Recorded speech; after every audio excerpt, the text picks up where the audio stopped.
Hello everyone, it's your favorite talking eggplant, and today we're playing episode 12 of Blackberry Honey. Last episode was pretty interesting, kind of crazy, but, you know, exciting. Yeah, and actually, I think where we left off is like literally the aftermath of what just happened. So there's that. Anyway, let's get right into it.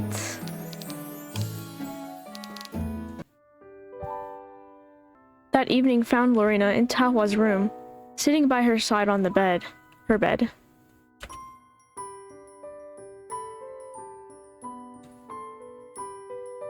Neither woman spoke about what happened earlier. Lorena had tried, on multiple occasions, but the words failed her. She couldn't. It was painfully embarrassing. More excruciating than having her fingernails torn out. But just because Lorena wasn't talking about it, that didn't mean she wasn't thinking about it.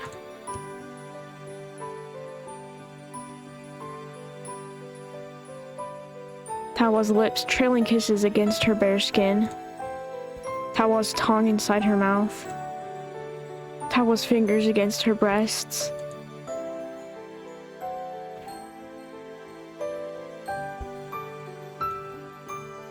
Lorena squirmed, clamping her thighs together, and almost upset the teacup and saucer sat on her lap. The sentence seems like it's missing a word. It was a good thing her clumsiness remained as an almost, because Lorena didn't fancy the idea of spilling boiling tea all over herself. Goodness gracious, you should be more careful, my Lori. How funny. And I thought you might like to see me suffer. Tawa blinked innocently. Whatever gave you that idea? Everything you've ever done and said to me? Oh dear. I think you might have misunderstood my true intentions. What? I spend time with you, my Lori, not to derive pleasure from your expense, but rather because spending time with you makes me happy. If that is a crime, then I am guilty of it, and I will hang from my neck in Newgate Prison. Yikes. Don't be ridiculous. You don't mean that. How do you know what I mean? Please don't make assumptions, my Lori. But what do you want me to think? That I'm telling the truth? That you really like me? If I didn't, I wouldn't have kissed you so passionately. Lorena squeaked. Her cheeks flushed until she was as red as a beet. How charming. Tawa smiled and pressed a kiss against the tip of Lorena's nose. I thought we weren't going to talk about what happened. We weren't talking about it, no. But I was still thinking about it. Your flushed face has brought it all back to me. You were so lovely, my Lori. It was something of a struggle to focus on my chores today. Not even Hercules faced such lofty obstacles during his 12th labors. You're exaggerating. Maybe. Maybe not. Lorena dipped her head and breathed slowly, in and out. She had to calm herself, calm her heart. The air was infused with the scent of rosehip tea. It was a soothing, balmy aroma that made Lorena think of flower gardens. In her heightened state of self-consciousness, Lorena found herself examining the cup and saucer on her lap in more detail than it warranted. She just needed something to focus on, beyond self-indulgent memories of Tawa's mouth and lips and tongue. The teacup was as good a distraction as any. The cup was chipped about the rim and significantly more battered than the tableware Lady Lettern used to serve her guests. Even so, the cup was made of china, and had probably been quite expensive once upon a time.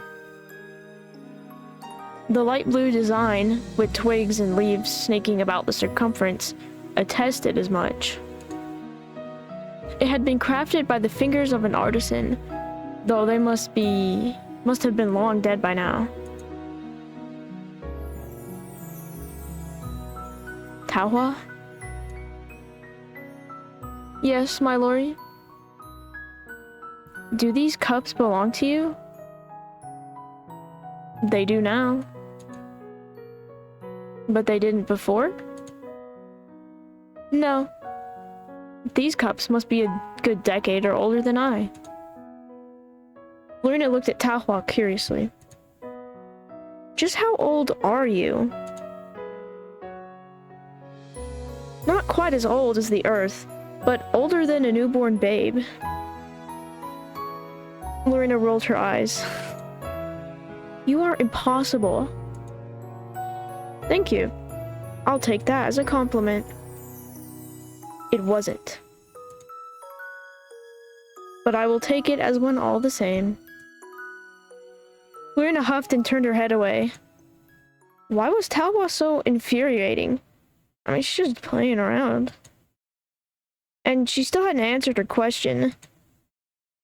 Who had those teacups once belonged to? It was probably the same person who'd given her the violin. Lady Whittier, was it? But what of Taohua's family?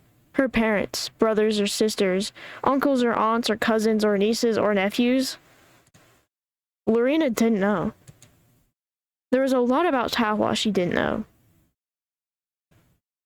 The older woman really was a mystery.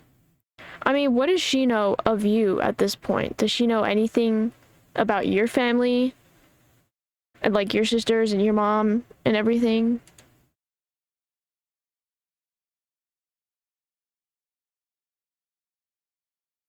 If spending time with Taohua that day had really been like a dream... Wait...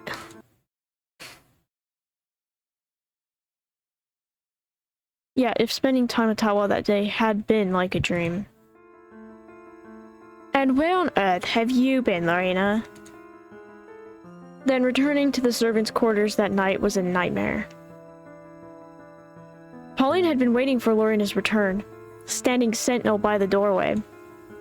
Just how long had she been waiting? 5 minutes? 10? 15?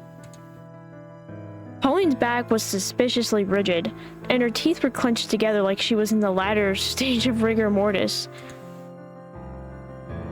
What's wrong? What's wrong? You have the gall to ask me what's wrong after what you did today? Have you no shame? Please enlighten me. I seem to have forgotten.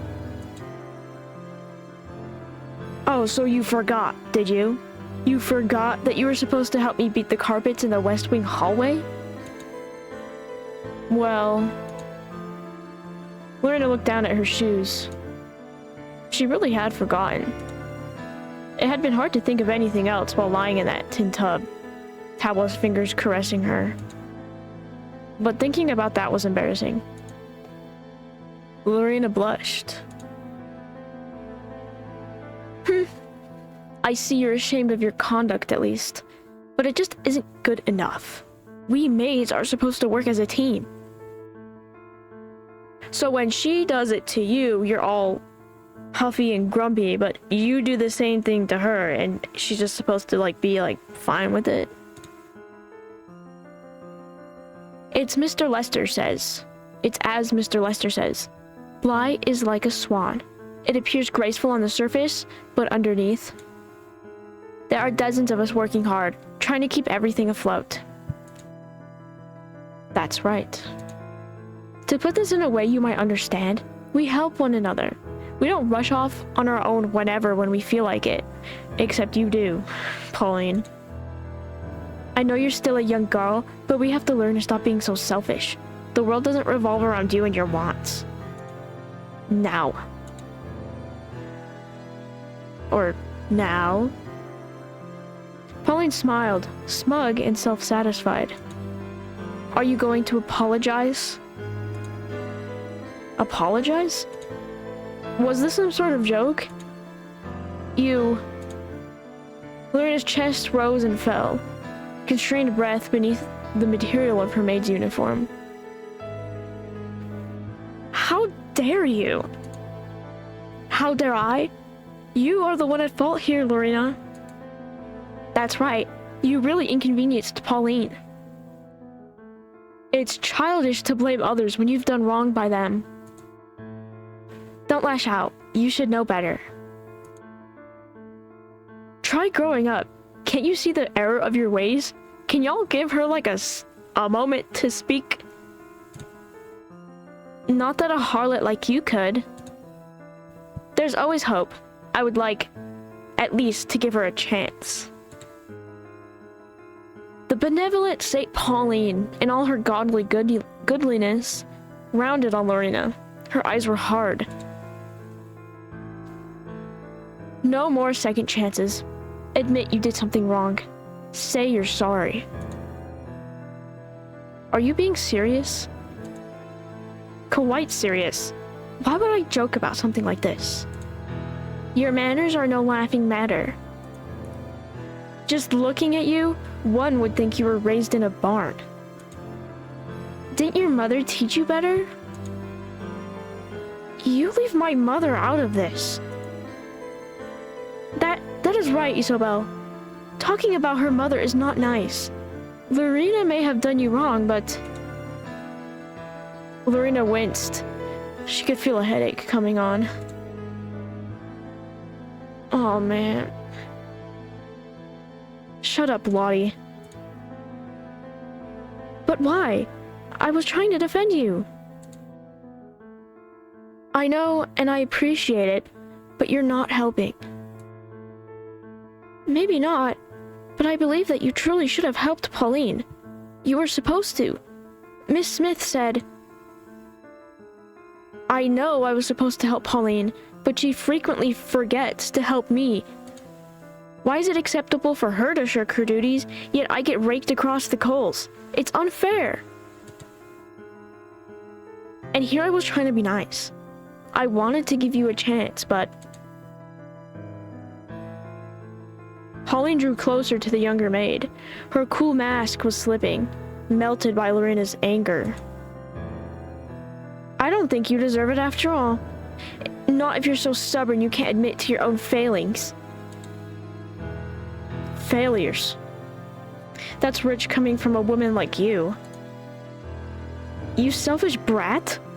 Have you thought about anyone other than yourself your entire life? I should be the one asking you that. What?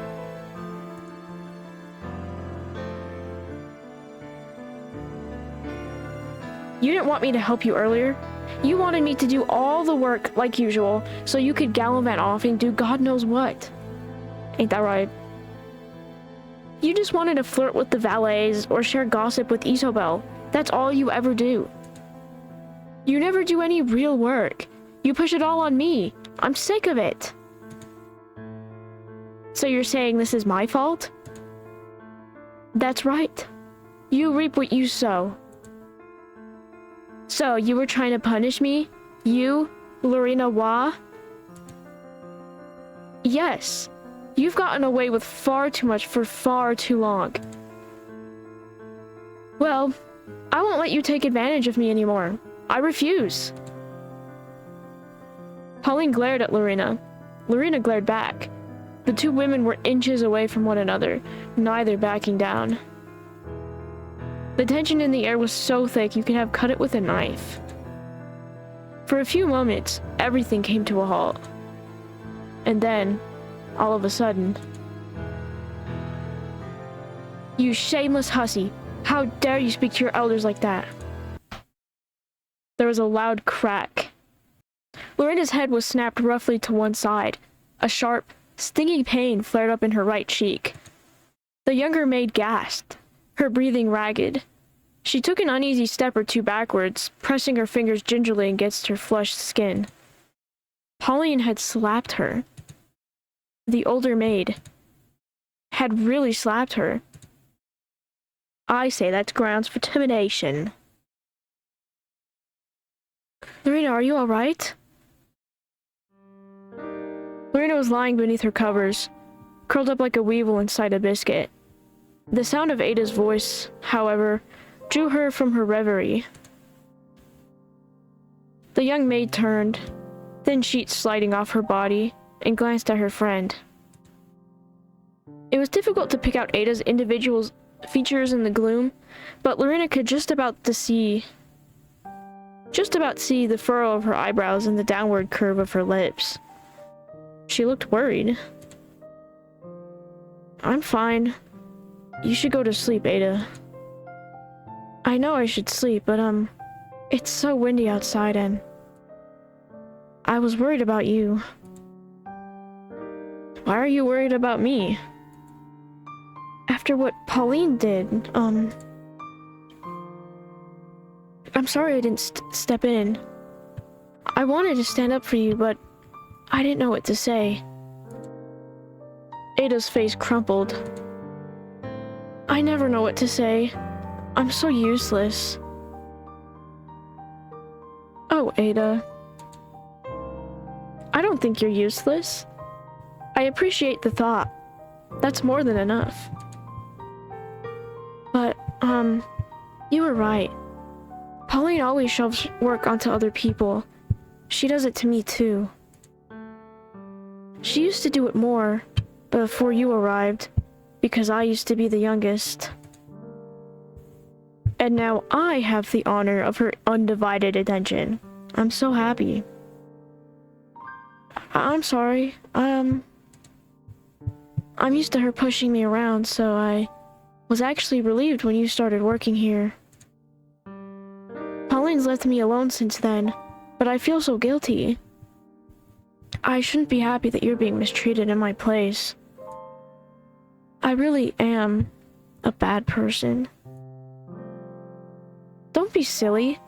You're not bad. But a bad person wouldn't worry about being a bad person, unlike Pauline. Do you think she feels guilty about anything she's done? Now that's what I'm saying. Maybe not.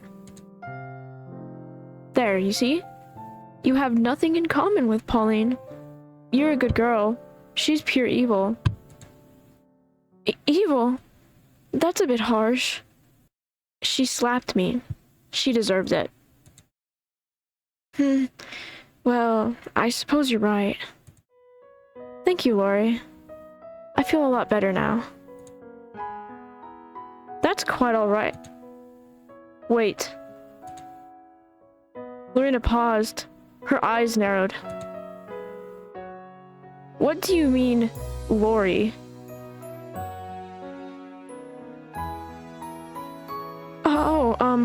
It's nothing. I just heard you talking to Tawa a few days ago and she called you that, so... Goodness gracious. Lorena sighed. Lori. Was that to be her new nickname?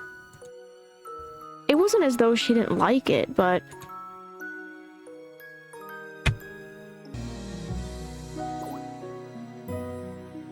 All of a sudden, a soft, raspy little cough forced its way down from Ada's throat. It wasn't particularly loud, but Lorena hadn't expected it and it made her jump all the same. Bless you. Oh, I'm sorry, I can't help it. It's just so cold in here. It's alright, I understand. You should try to get some sleep. You wouldn't want to get sick.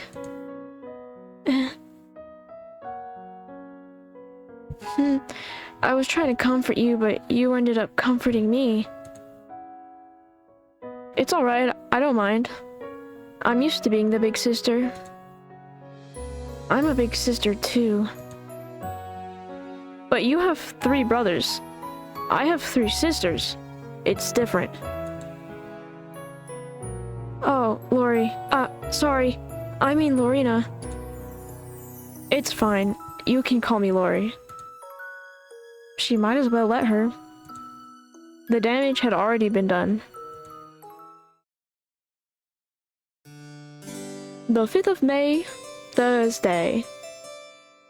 It's almost the end of May as I'm making this. I'm like 4 days away from the end of May. Which, I'm literally uploading this video tomorrow, so... What is the point in studying Greek literature? It's more than 1,000 years old. I forgot the voice I gave her. I'm just gonna guess. It's old, yes, but there is a reason why it has endured for such a long time. That is a testament to its continued value. Who gets to decide what stories are valuable and what aren't? Rich old men in universities? Quite. We must learn from our elders and betters. I'm sick of my elders and betters being old men in universities, or even older men in togas who are already dead. She's kind of spitting facts. These old men in togas, as you term them, were integral in shaping our current literary canon. Canon? Then we should make a new canon. Why do we never study anything written by women? Hold up, she's kind of woke. There are few great works written by women. That is simply how it is. Or it's probably more like either A, any great works that were written by women, a man took basically put his name on it and took all the credit. That's what I mean. Or there's literally tons of great works made by women, and they were either like shoved in the corner so no one, right, they were hidden, or like purposely sabotaged so that like no one could find them, or it'd be like near impossible to find them. Or also that people probably didn't think it was proper for women to be writing things anyway. What, you know. It's completely subjective. The worth of Greek literature is by no means subjective. Now stop this nonsense. You need to take your studies seriously. Lady Constance scowled. I'm tired of this maid. Oh. She's calling her over. Yes? What are you doing standing by the door? Give me my tea. Right away, miss. Lorena bowed her head and crossed the carpet with a few neat steps. She placed the mug of herbal tea on the desk by Lady Constance's side. Herbal tea was supposed to be good for clearing the sinuses and curing colds. It was something Lady Constance had requested specially.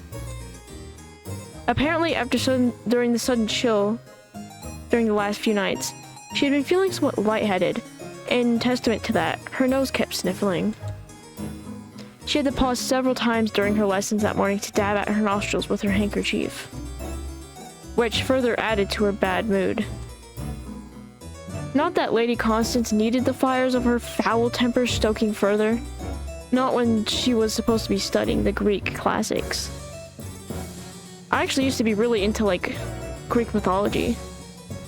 I never cared for, like, Greek literature unless it was about Greek mythology. I suppose you are good for something after all. Lady Constance took the drink without a word of thanks, as was her wont, and took a small sip. She let the flavor of the tea leaves dissolve across her tongue for a few seconds, shivering at the sudden warmth before she swallowed. She eating the tea leaves? Am I reading that wrong? I suppose that was satisfactory. It was high praise indeed coming from Lady Constance. Lorena was relieved. Now that you have had your beverage, perhaps you will stop complaining and return to your studies. If Miss Ingrid thought that She clearly didn't have a good grasp on Lady Constance's character. Asking the young girl to stop complaining was like asking the tide to stop turning. I just don't see the point of reading this nonsense. Lady Constance glanced at her copy of Homer's The Odyssey with an undisguised dislike. It's one big boy's adventure story. Witches and a cyclops killing people who look at your wife twice. What a load of rubbish. How am I supposed to take any of this seriously? You should appreciate the lyricism of the prose. This translation by the Pope. Ah, yes, Pope. I'm not very fond of him. As I have already told you, miss, I am uninterested in your opinions. But I'd far rather study Sappho. Sappho is unsuitable for such a young girl. There are too many mentions of... Miss Ingrid's face darkened. Unsavory passions. Oh, I see how it is. It's perfectly acceptable for me to read the Odyssey, where Odysseus lies with every woman he meets, but I can't read Sappho? What's wrong with Sappho? Sappho is inappropriate. Her verses are diverting enough, but they hardly speak of universal truths. And killing a cyclops does? Is that a situation people often find themselves in? I'll have less of your lip, young lady. Focus. You know what? Lady Constance smirked. Though the tip of her nose was red from continued wiping with her handkerchief, she looked surprisingly smug. I think your problem, Ingrid, is that you haven't had enough lip in your life. Miss Ingrid's eyes narrowed. When she next spoke, her voice dropped to a dangerous whisper. What was that? I said, you haven't had enough lip in your life. Who would ever kiss you? I bet you've never been in love, or had anybody love you, even though you're 33 years old. You. Miss Ingrid's face blanched. Her fingers clenched into fists. Lorna had yet to see Miss Ingrid lose her cool, but it appeared even the seemingly unflappable governess had a few sore spots. What does that mean? Unflappable. Oh? Lady Constance smirked. It seems I was more correct than I thought. You're 33, and you've never been held, or touched, or kissed. How sad. I feel so sorry for you. I could cry. That must be why you became a governess. Your daddy couldn't marry you off to a rich man, so you had to work for a living. Well, what else could you do? I don't think any man could fall for you. You have a nose like a beak, and your lips are that of an old woman's. You don't know how to dress to flatter yourself, but that's probably because you have no imagination whatsoever. You don't let me play the piano as much as I ought, and you refuse to let me read Sappho. What kind of bland, boring woman can't appreciate Sappho? I'm only 12, but I'll probably receive my first kiss long, long before you ever will. That is quite enough. With a sudden exclamation, Miss Ingrid slammed her palms against the table. The volume of Homer's The Odyssey jumped. So too did Lady Constance's cup of herbal tea. Some of the light brown liquid spilt over the rim of the cup.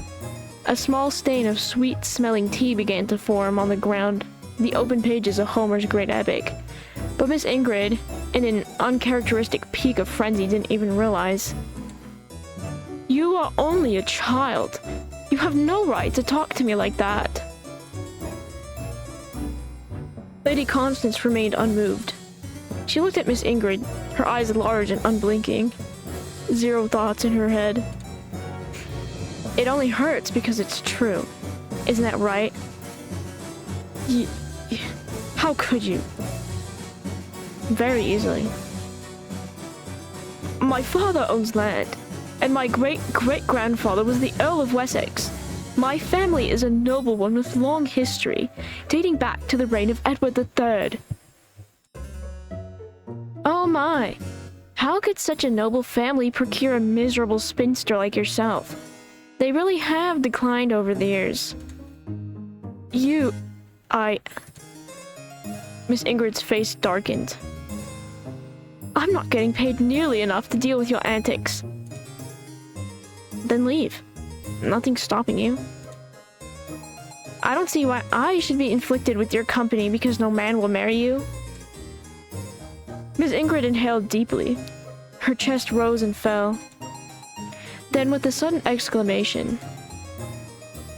The rumors were right. You really are unteachable. She stormed out of the drawing room. That was a lot easier than I thought it would be. Lady Constance ran a hand through her blonde hair and flipped a few loose strands behind her right shoulder. With a thin smile, she picked up her cup of tea once more and brought it to her lips. Another one.